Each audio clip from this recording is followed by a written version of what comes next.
What is a normal pause in a texted conversation? How soon do you expect somebody to return the text? When do you start thinking you're communicating something negative because you're not answering me?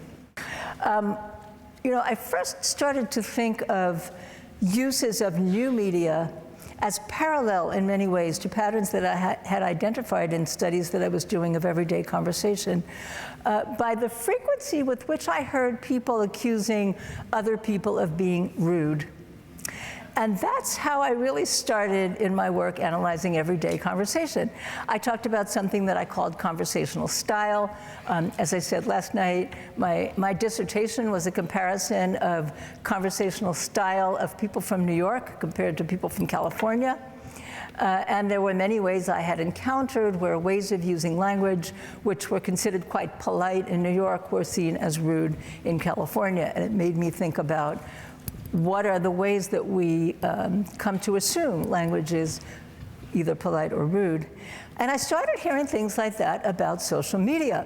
So many people my age were frequently frustrated by younger people, very often it was parents frustrated by their children, because the kids would be texting under the table while we're having dinner and they should be communicating with us. And it's rude to be texting when you're in communication with me. And I heard complaints that kids are rude because they don't answer the phone and they often don't listen to voicemail. And that seems rude. At the same time, I hear younger people telling me that it's kind of rude to call people on the phone. It's intrusive. You don't know what I'm doing. I might be busy. If you really want to talk on the phone, you should text and ask me if it's convenient to talk now.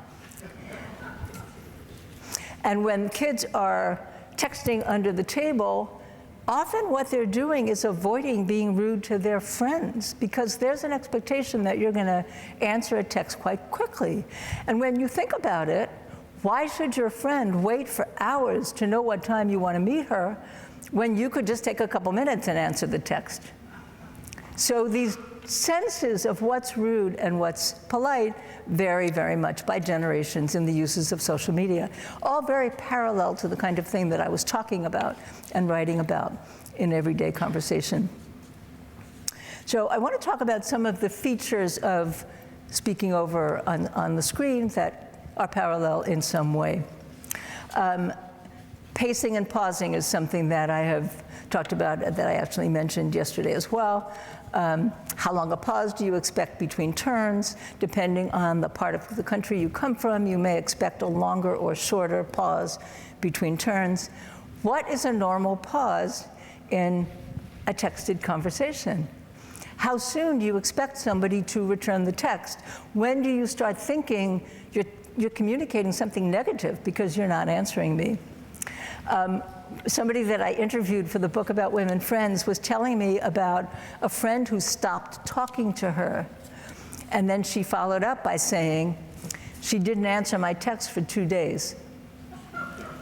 So a 2-day delay in answering a text was equivalent to not talking to me at all. I was also somewhat amused by a young woman, again, college student, who told me that she expects her friends to answer quite quickly, and if the friend doesn't answer quickly, she'll call her on the phone and say, "Answer the text, please." Now, it blew my mind. She's got her friend on the phone. Why not ask her whatever it is you want to ask her? But no, the conversation should be taking place on text.